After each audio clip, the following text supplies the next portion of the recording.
Hər kəs salamlayıram. Güvənin həyata keçirdiyi bugünkü blok sınağının izahı ilə tanış olacağıq. Çox geniş və öyrədici şəkildə izahlar verəcəm ki, hər birimiz üçün faydalı olsun. Bu arada suallar 11-ci sinif 2-ci qrup B variantında öz əksini tapan test tapşırıqlarıdır. 61-ci test tapşırığında Rəşt və Gəncə müqaviləsinə əsasən ermənilər Xəzər sahili ərazilərə kütləvi şəkildə köçürüldü. Yanlışdır. Ermənilərin köçürülməsi 1724 Piotrun adı ilə bağlıdır. Yəni hər hansı bir müqavilədə, bu dövrdə imzalanan hər hansı bir müqavilədə öz əksini tapmır. Osmanlılar işğal etdikləri Azərbaycan ərazilərini Səfəvlərə qaytardı. Bu yanlışdır. Rəşt və Gəncə, deməli Rəşt 1732-ci ildə, Gəncə isə 1735-ci ildə ruslarla deməli Səfəvlər arasında imzalanmışdır. Burada Osmanlıların belə də bir aidiyyatı yox idi o müqavilələrdə. Nadir Şah sözünü görən ki, buradan xətt çəkiliş ardını oxumuruq. Çünki Nadir xan idi hələ bu dövrdə və Xəzər sahili vilayətlərdən çıxarılması 1735-ə aiddir, 32 aid deyil. Rusların burada Nadir xan olmalıydı. D-yə baxdıqda Araz çayından şimalda olan Azərbaycan əraziləri üzərində Osmanlı hakimiyyəti, yenə də deyirəm, burada Osmanlıların bir aidiyyatı yoxdur. Cavab olacaq E variantı. Rus tacirlərinin Səfəv ərazisində sərbəst, gömrüksüz ticarət imtiyazları təsdiq edildi. Bəli. Deməli, belə bir müqavilə 1667, 1717, 1732 və 1735-ci illərdə imzalanıb, belə yadda saxlaya bilərsiniz. 62-ci test tapşırığında hadisələri yeri dəyişdirib xronoloji ardıcılığı tapacağıq. Xaçın Məlikliyi ərazisində yerləşən Alban Katolikosluğu 1836-cı ildə ləğv edilib. Hacı Murtuzun üsyanı 1863-cü ildir. Ümumrusiya müsəlmanların 1-ci qurultayı deyirsə bu 1905-ci ildir. İlk mərkəzləşdirilmiş telefon stansiyası 1806, şolların istifadə verilməsi 1917-ci ildir. Biz baxacağıq ki, hansı hadisələrin yerini dəyişək. Deməli, 3 ilə 4-ü dəyişdikdə bizim xronoloji ardıcılığımız tamamlanacaq. 63-ə baxırıq. Eradan əvvəl 7-ci yüzillikdə Afina və Sparta dövlətlərinin idarə üsulları arasında oxşar cəhətlər. Deməli, biz burada biri cavablardan çıxacağıq. Çünki baxın, eradan əvvəl 7-ci yüzillik deyirsə, Afinada və Spartada vətəndaşlıq hüququ və yaxud da Spartan deməyək, Afinada deyək. Afinada vətəndaşlıq söhbəti eradan əvvəl 594-cü il Solon islahatlarının nəticəsində deməli, onlara vətəndaşlıq hüququ verilmişdi Attikan Türkiyə əhalisinə. Bu 6-cı əsrə təsadüf edir. Yəni 7-ci əsrdə onların vətəndaşlıq hüququ yox idi. Strategilər deyirsə, strategilər 6-cı əsrdən seçilməyə başlanılıb. Yəni 1-lə 2-ni çıxacaq cavablardan. Dövlətin başında konsullar Romaya aiddir, 3-ü də çıxacaq. Cavabımız yoxdur burada. Ağsaqqallar Şurasının fəaliyyət göstərməsi doğrudur. Hakimiyyətin oliqarxiya əsaslanması, bu da doğrudur. Burada ən doğru cavab 4 və 5 olmalıdır, amma elə bir variant yoxdur burada. Yəqin böyük ehtimalla 1, 4, 5-i götürüblər, amma qeyd etdiyimiz kimi o da yanlışdır. 64-də Şirvanşah 1-ci Fəribürs hər il 40 min dinar xərəc verməli idi. Şirvanşah tiltdaşmada verilən hər iki cəhət göstərir. Deməli, Şirvanşah 1-ci İbrahim 1-ci Fəribürs 1063-dən 1096-ya qədər hakimiyyətdə olub və bu Səlcuqların Şirvanşahları özündən Asıvetə salması ilə əlaqədar olan bir hadisədir. Daxili müstəqilliyi sözünə görə bu yanlışdır. Şirvanşahlar daxili müstəqilliyini 1538-də itirib. Məziyyədlər deyil, kəsranilər idi. Artıq 1027-ci ildən 1382-ci ilə qədər kəsranilər idarə edib Səlcuqları, üzr istəyirəm, Şirvanşahları. Şirvanın Səlcuq Sultanı 1-ci Toğrulun hücumuna məruz qalması bu yanlışdır. Çünki yenə də qeyd etdiyimiz kimi bu 1066-cı ilə aiddir. 1066-cı ildə Toğrul vəfat etmişdi, ölmüşdü. Azərbaycanın bütövlükdə Səlcuq İmperiyasının tərkibinə qatılmasını, bəli, bu 1066-ya təsadüf edir. Elə bu olacaq cavabımız. Dəndənəkan döyüşü isə 1040-da baş verib. Burada Qəznəvilər dövləti iştirak edib. Şirvanşahların burada iştirakı olmayıb. 65-ci suala baxdıqda Şah hökuməti Sovet qoşunlarının İran ərazisindən çıxarılması üçün SSR ilə danışıqlara başladı. Aparılan danışıqlar nəticəsində İranın şimalında neft kəşfiyyatı və hasilatı vardı. Sovet İttifaqına müqavilə imzalandı. Bağırov etirazlarına baxmayaraq Stalin Sovet qoşunlarının İrandan çıxarılmasına razılıq verdi. Mətndə bəhs olunan tarixi prosesin nəticəsini soruşur. Baxın, biz SSR-ni görürük və burada Mirzəfər Bağırovu görürük, SSR-ni görürük. Deməli, burada hadisələr Mirzəfər Pişəvərdən söhbət gedəcək. 1941-46-cı illəri əhatə eləyən Seyid Cəfər Pişəvərin dövrünə əhatə eləyir. Baxın, Denizli görürəm, çıxıram, oxumuram. 18-ci illərə aiddir söhbətdə. Şeyx Məhəmmədi gördüm, çıxdım. Və yerdə qalır 3 variantımız. İranda Qazarlar sülaləsinin hakimiyyəti yenidən möhkəmlənir. Bu təbii ki, yanlışdır. Zəifləməyə başlayır. Ümumiyyətlə, Pəhləvilər idi artıq bu dövrdə hakimiyyətdə.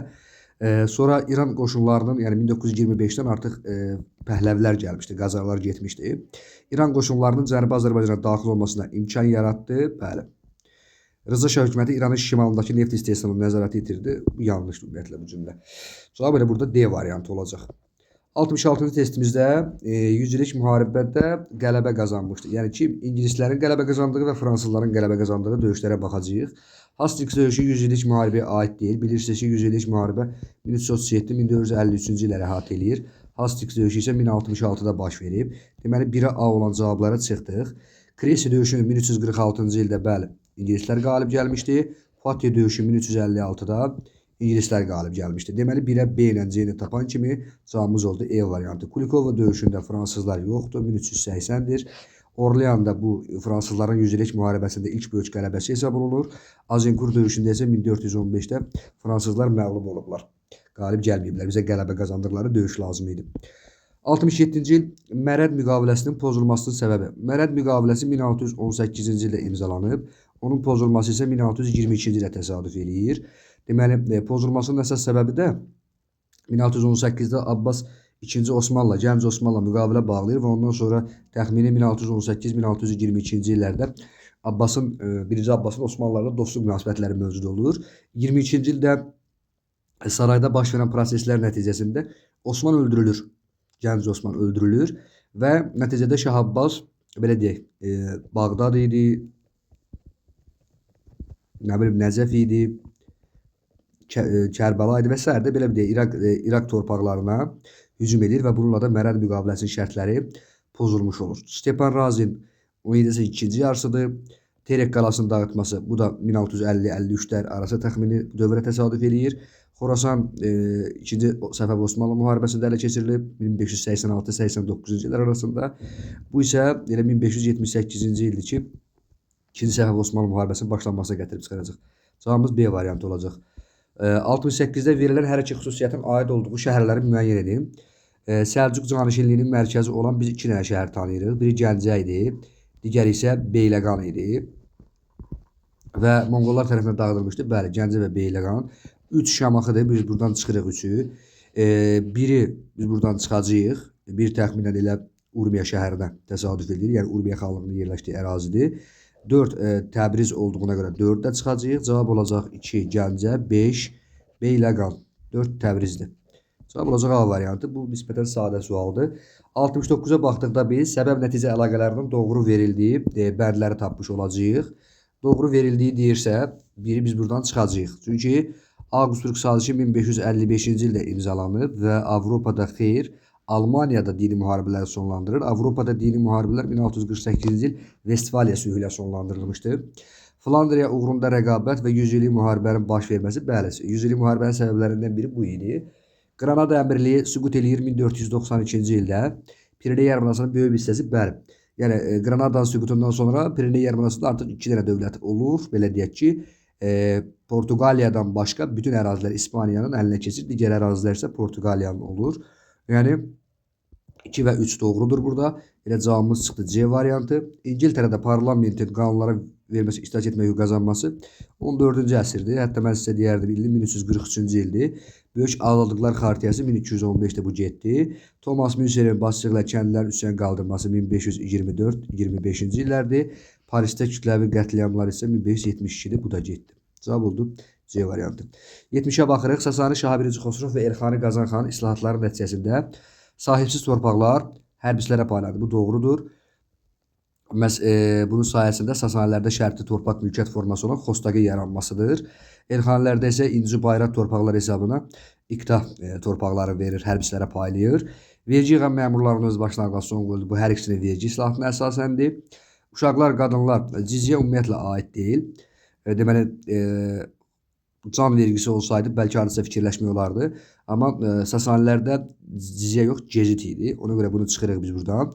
Köçəri feodalların mövqeyi daha da möhkəmləndi. Bu əksinədir. Yəni Monqolların, Elxanın islahatlarının, Elxan da deyirəm, Qazan xan islahatlarının əsas məqsədi nə idi? Elə bu köçəri feodalların əl-qola yığmağı. Elə deyilmi?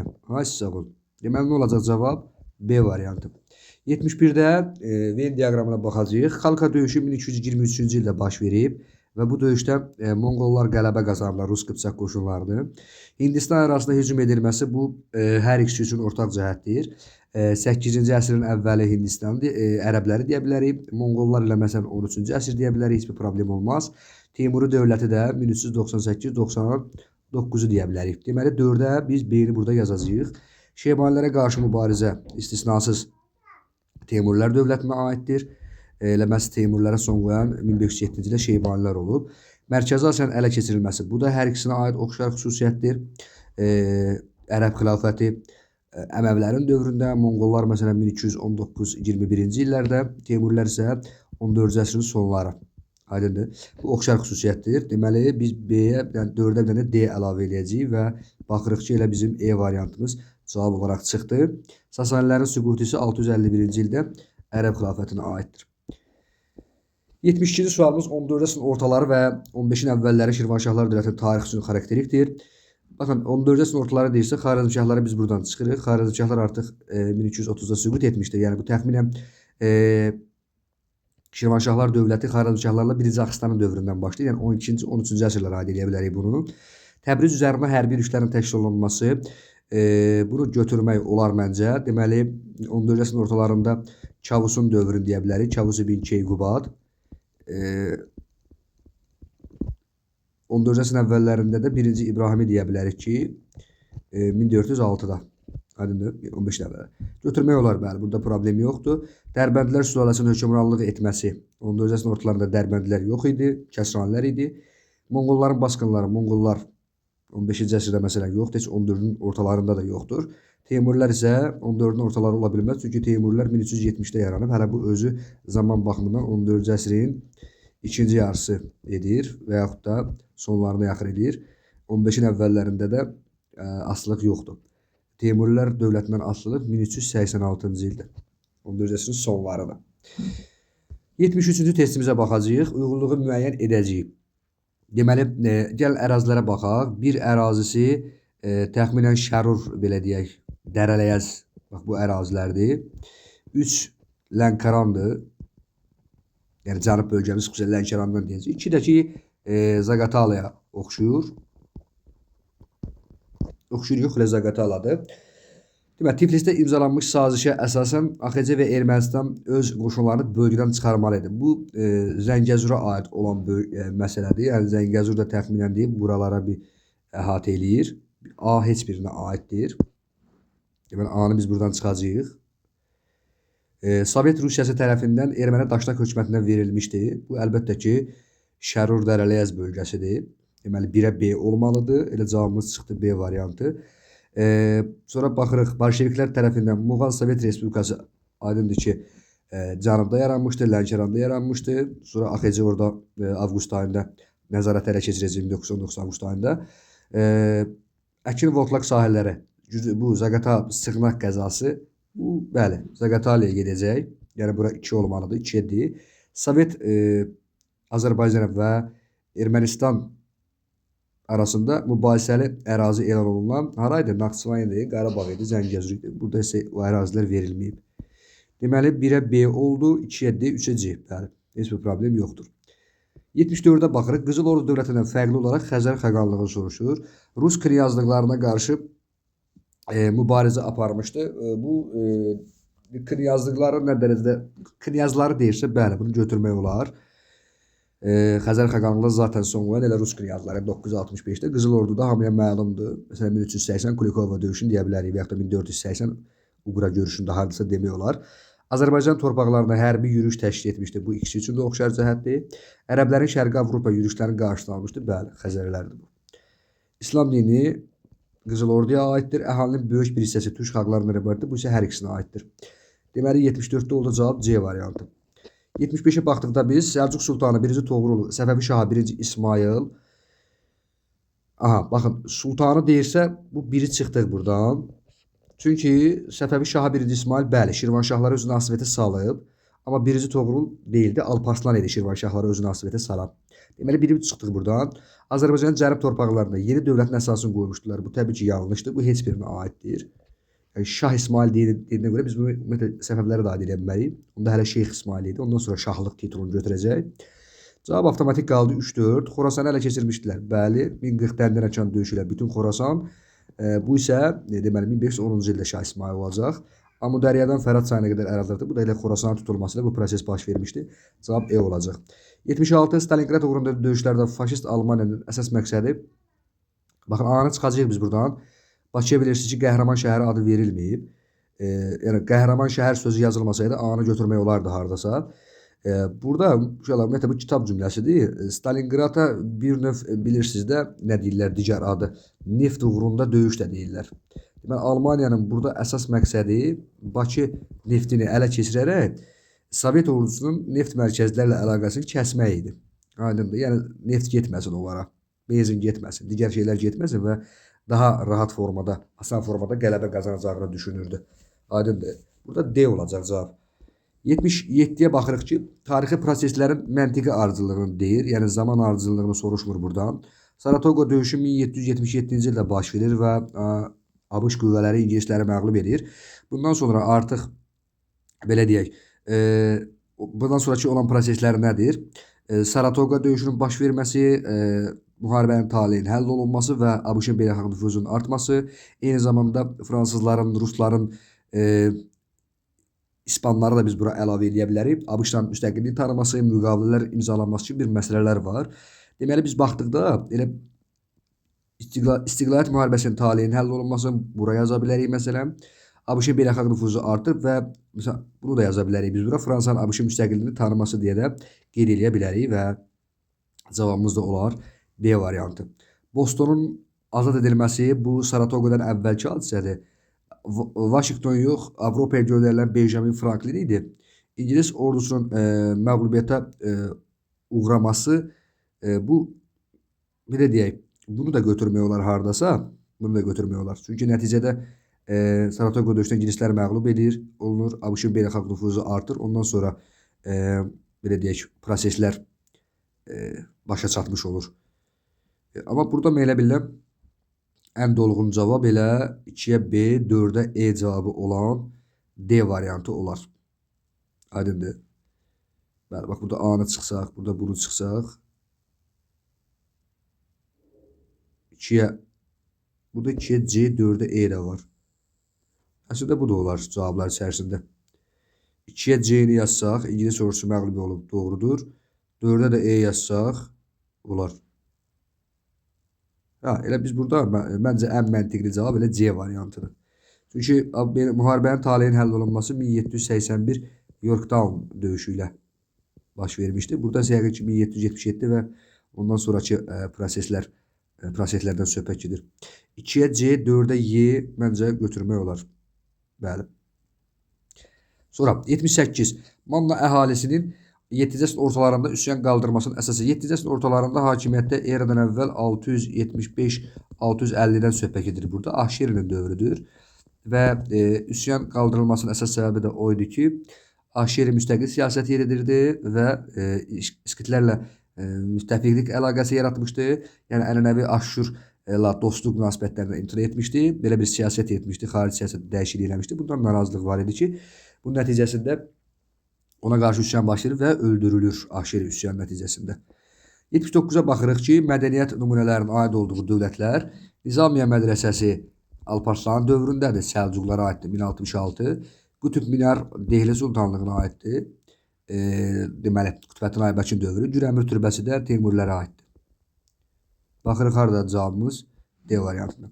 Daha sonra baş vermişdir. 1583 Niyazabaddır. 1538 Şirvanşahlardır. Venesiya ilə ittifaq 1472-dir. Söz verib allatmışdı bizi. Yəni Nərbala sözünü tutmamışdı.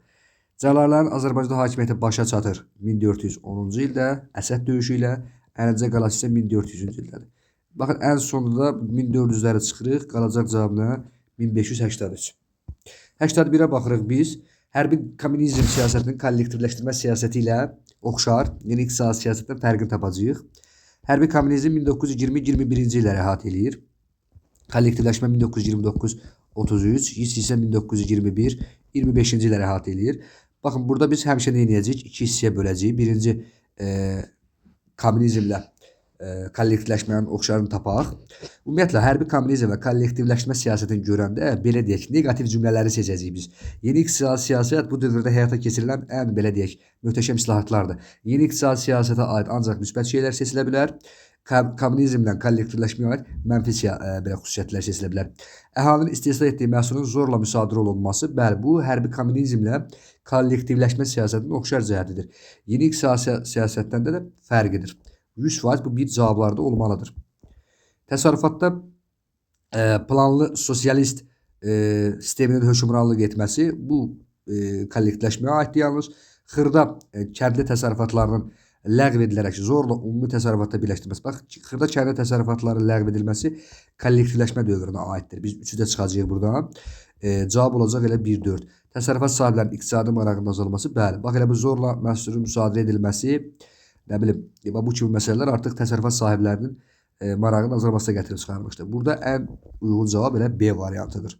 82-yə baxdıqda biz müasir xəritədə A və B ilə işarələnmiş deməli dövlətlərin nə ilə baxacağıq? 16-cı əsr tarixinə aid 16-cı əsr. Baxın, diqqətli olun. Burada gəlin burada bir dənə biz 16-cı əsr yazaq ki, çünki xəritəni yuxarı verəcəyik. Aha, 16-cı əsrdə aid A və B. B Osmanlıdır. Osmanlı. A isə İngiltərədir. İngiltərə. İndi gəlin baxaq. Misir uğrunda Fransa ilə mübarizə aparılması bu 1799-cu ilə aiddir. Yəni 18-ci əsrə aiddir. Biz bunu buradan çıxacağıq. Elə cavabımız da tapıldı demək olar ki, bir dənə xüsusiyyəti gətirəcəyik nəyi? 3-ə də B-ni gətirəcəyik. Olacaq cavab A variantı. Hansı ki, Osmanlılar 1541-də 16-cı əsr, İngilislər isə 1588-də. Tudorlar sülaləsinin hökmranlıq etməsi bu İngiltərəyə aiddir. Əslində xətt çəkirəm, amma İngiltərəyə aiddir. Deməli 1485-dən 1603-ə qədər hakimiyyətdə olub. 16-cı əsr edir. 16-cı əsrə düşür yəni o dövrə. Korsika adası tutulmasına Fransaya kömək edən Osmanlıdır. 1535-ci ildə. Müqəddəs birliyə üzv olması isə təbii ki, heç birinə aiddir. İngiltərə müqəddəs birliyə qoşulmamışdır. Həmçinin də müqəddəs birlik 17-ci əsrə aiddir. Yəni 16-cı əsrə aiddir. 1684. Sonra baxırıq biz 83-ə. Azərbaycanda ibtidai icma quruluşunun dağılması ilə nəticələndi. Ata nəslinin mövqeyi zəifləməyə başlaması yanlışdır. İri tayfa ittifaqlarının yaranması. Bunu məncə götürmək olar. Məncə. İndi baxaq o bir xüsusiyyətlərə. İnsanların ibtidai kollektiv əməyinə üstünlük verməsi. Bu yanlışdır. Belə bir cümlə ilə biz ümumiyyətlə tanış olmamışıq. İdarə etmənin adlı sanlı adamların əldə toplanması doğrudur. Cəmiyyətin varlı və yoxlara verməsi o da doğrudur. İkini də hardasa doğru götürmək olar. Çünki artıq deməli ibtidai icma quruluşunun dağılma səbəblərindən biri nə idi? Varlı və yoxsullara bölünmə məsələsi idi, təbəqələşmə məsələsi idi. Bu da elə bir növ iri tayfa ittifaqları, yəni bir tayfanın o biri tayfanın ələ keçirilməsi, daha geniş torpaqları, daha geniş ərazilərə sahib olması bir növ varlı və yoxsulların bax burada daha ön plana çıxmasına gətirib çıxarmışdı. Yəni mən burada 2, 4 və 5-i götürə bilərəm cavab kimi. İndi yanlış olar, səhv olar, amma yəqin ki, güvən bu 2-ni götürməyəcək böyük ehtimalla. Yenə baxaq. 84-də baxırıq. 1-ci Mahmud Nadir Şəhəfşarla sülh müqaviləsi imzalandıqdan sonra əsas gücünü Balkanlara falan filan verdi. Yəni söhbət 1-ci Mahmuddan gedir. Burada əslində mətni yazırlar. Elə Mahmudun adını da qeyd ediblər. Onda bu mətni yazmağa nə ehtiyac var idi? Yəni adama belə bir sual verərlər. Nəysə, yəni mətndə açıq-aşkar Mahmudun adını yazmağa ehtiyac yox idi. Sözümün canı odur. Mətndə bəhs olunan Osmanlı sultanı, yəni 1-ci Mahmudun 3-cü Əhməddən fərqini tapacağıq. Avstriyaya qarşı mübarizə hər ikisindədir. 3-cü Əhməd bilirsiniz ki, Avstriya ilə Venesiya ilə aparılan müharibələr nəticəsində məğlub olur. Balkanlarda geniş ərazilər itirir. O itirilən ərazini kim qaytarır? 1-ci Mahmud. Aydındır. Geriləmə dövrü hər ikisinə aiddir. Nadir Şahla müqavilədə 1-ci Mahmuda aiddir. 1746-cı ildə imzalanıb bu müqavilə. Deməli, cavab olacaq 2 və 3. 85-ə baxırıq. Qaraqoyunlu və Ağqoyunlu dövlətləri arasında ümumi cəhətlər. Ümumi. Baxaq. Teymuri Əbu Səidlə siyasi hərbi mübarizə. Bu doğrudur. Deməli, 1458, 59 Caharşahı qeyd edə bilərik. 1468, 69 Uzun Həsəni qeyd edə bilərik. Biri qoyduq. Osmanlı dövlətlə dostluq münasibətləri saxlanması bu da doğrudur. Deməli, Yaqub padşahın dövründə Osmanlılarla dostluq münasibətləri saxlanılıb. Qaraqoyunlar isə ümumiyyətlə elə demək olar ki, Osmanlılarla dost olublar. Cəlairlərin məğlubiyyətə uğradılması bu yalnız heç birinə aiddir ümumiyyətlə bu. Çünki dövlət əgər söhbəti varsa, Cəlairlər süquta uğradılarkən 1410-cu ildə Qaraqoyunlar hələ dövlət deyildi. Yəni biz bunu ümumiyyətlə heç birinə aid eləməyəcəyik. Hökmdarların qeyri-məhdud əsaslanan mərkəzləşmiş dövlət hesab olunması. Mərkəzləşmiş dövlət sözü yanlışdır. Bilirsiniz ki, soyurqal söhbətinə görə Qaraqoyunlu və Ağqoyunlu mərkəzləşmiş dövlətə çevrilə bilməmişdir. Səfəvilər üzərində qələbə qazanılması da doğrudur. Deməli, Qaraqoyunluları məsələn 1460-ı deyə bilərik, Sabur döyüşü. Ağqoyunluları isə 1488-i Şahdağ döyüşü deyə bilərik. Baxın, Sabur və Şahdağ döyüşləri. Səfəvilərdir. Səfəvi dövləti desəydi təbii ki, götürməzdik. Deməli, cavab oldu nə? 1, 2, 5. 86 sadə sualdır. Bunu bayaq qeyd etmişik. Yuxarıki testdə 1572-dir. Vestfaliya 1648-dir. Hindistana dəniz yolu 1498-dir. Almaniyada reformasiya 1517-dir. Baxdıqda biz 3, deməli 4, 1, 2-ni qeyd edəcəyik. 87-ci sualımızda Trabzon sülh konfransı, Batum sülh konfransı. Burada məlumatlar, uşaqlar, bizim çıxacağımız bir cavab var. Onu gəlin çıxaq sonra. Baxın, Rus ordusu Qafqaz cəbhəsindən çıxarmasına başlandı. Bu Ədirnə nə idi? Erzincan sazişinə aiddir. Geri çıxdı burada. Osmanlı dövləti, deməli, Seymin başlatdığı müharibə səbəbindən üzləşdiyi itkilərə görə yeni ərazilər tələb edirdi. Bunu biz əslində belə deyək də, bunu biz hara aid edə bilərik? Deməli, Osmanlı dövləti Seymin başlatdığı müharibə səbəbindən üzləşdiyi itkilərə görə yeni ərazilər, bu Batum konferansına aiddir. Batum sülh konferansına. Və eyni zamanda Batum konferansında da Almaniya, belə deyək, Osmanlı ilə danışıqlarda öz vasitəsini irəli sürmüşdü ki, sonraki epizodda da biz görəcəyik ki, 1918-in mayın 26-sında elə məhz Almaniyanın dəstəyi ilə, yəni Almaniya arxalanan Gürcüstan öz müstəqilliyini çıxır. Yəni, hətta onunla saziş imzalaraq bunun qəyyumluğunu qəbul etmiş olur. Yəni, biz bura A-na, Y-ni bura aid eləyəcəyik. Cənubi Qafqaz Seymi Qərs, Ərdahan, Batuma olan iddialarından əl çəkməli idi. Elə, məsələn, Trabzon konferansında Osmanlının Seym qarşısında qoyduğu 2 dənə tələbdən biri bu idi. Yəni, biz bunu Trabzona aid eləyəcəyik. Osmanlı dövləti Cənubi Qafqaz Seymini, Osmanlı dövləti Cənubi Qafqaz Seymini müstəqil dövlət kimi görməyə çalışırdı. Bəli. Bu, yəqin ki, burada nəzərə tutulur ki, Seym Rusiyadan ayrılaraq öz müstəqilliyini elan etsin məsələsi var ki, bunun nəticəsində Qafqaz Demokratik Federativ Respublikası yaradılacaq, zəmi 34 gün fəaliyyət göstərən.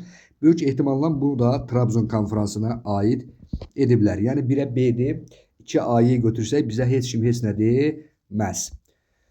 Sonra mətni oxumusunuz yəqin ki, uşaqlar. Deməli, mən burada bir nəfərin altından xətt çəkəcəm, Süleyman Şah. Çünki sonraki məqamlarda bizə lazım olacaq. Tarixi biliklərinizə əsasən müqəddəs birliyə daxil olmuş dövlətlərdən ikisinin adını qeyd edin. Biz bunu həmişə kodlaşdırma olaraq vampir kimi yadda saxlayırıq. Vampir. Məsələn elə, nə bilim, Maltanı deyə bilərik. Rusiyanı deyə bilərik. Respospolitanı deyə bilərik. Venesiyanı deyə bilərik və s. və ilaxı. Yəni bunları yazmaqla bitməz. Osmanlıya qarşı həmişə bunlar elə ittifaq yaradıblar. Nəysə, yaralı yerimizə toxunmayaq. Aha, bunu yazdıq. 89-da nədir? Haqqında bəhs olunan Səfəvi Şahın Osmanlı dövlətlə münasibətdə Şah 1-ci Abbasdan fərqli cəhətini yazın. Gəlin yazın. Məsələn, birincisi yaza bilərik ki, müharibə aparmamışdı Osmanlılarla. Nə bilim, ikincisi müqəddəs birliyə qoşulmamışdı. Bunu da yazmaq olar. Qoşulmadı. Nə bilim də, yəni 3 yazmaq olar ki, Avropa dövlətlərinin Osmanlıya qarşı müharibə təhrikinə, nə bilim də belə. Yəni etiraz elədi və sair və ilaxır. Bu formada yazmaq olar. Məncə elə bunlar kifayət edəcək. Mənbəyə və tarixi biliklərinizə əsasən Osmanlı dövləti müqəddəs birliklə mübarizəsinin iki nəticəsi. Müqəddəs birliklə mübarizə 1684-1699-cu illəri əhatə edəcək. Osmanlı məğlub olacaq. Məğlub oldu. Və birincisi məsələn yaza bilərək ki, Mərkəzi Avropada ilk dəfə xeyli ərazi itirdi. İkincisi yaza bilərək ki, Osmanlı dövləti geriləmə dövrünə addım atdı. Yəni iki nəticə deyirsə biz üçünü də yaza bilərik. Osmanlı dövləti məğlub oldu, Avropada iki dəfə ərazi itirdi və geriləmə dövrünə qədəm qoydu. İzlədiyiniz üçün təşəkkürlər. Yenə də nə sualınız olarsa, nəsə qaranlıq qalarsa, yorum hissəsində yazın, cavablandıraq.